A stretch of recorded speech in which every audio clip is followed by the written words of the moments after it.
A house of secrets and shadows, paranoia and violent retribution. The House of the Embankment embodies the history of revolution and dictatorship in miniature. It lies just upstream from the Kremlin, completed in 1931 to house the Soviet Union's governing elite.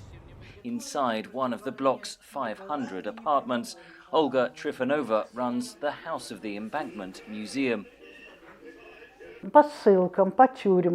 These people living here were the so-called old Bolsheviks, and they were people close to each other in their spirit and ideology as well as their fate.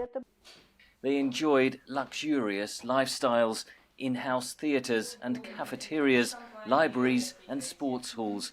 But the ostentatiousness began to look at odds with the ideals of the communist revolution. In the mid-1930s, Soviet leader Joseph Stalin began the Great Purge to rid the country of those deemed enemies of the working class. 1 million people were imprisoned and 700,000 executed.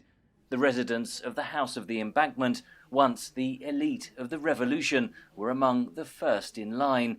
Arrests and disappearances created a crushing paranoia.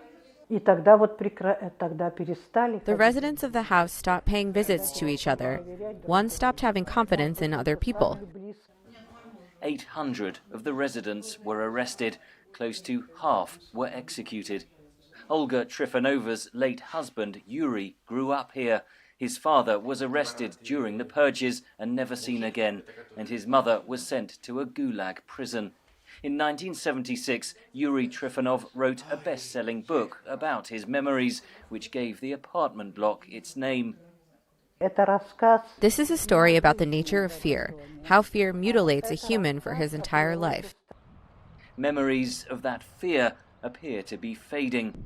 An opinion poll last year crowned Stalin as Russia's most outstanding historical figure.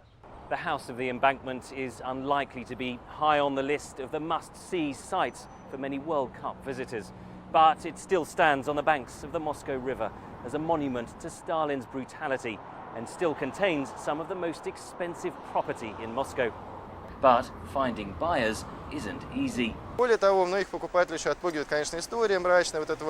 Many buyers are scared off by the gloomy background of this house. Many people undoubtedly know about that, even the ones belonging to the younger generation. A generation that is forming its own historical image of Stalin and the legacy of communism.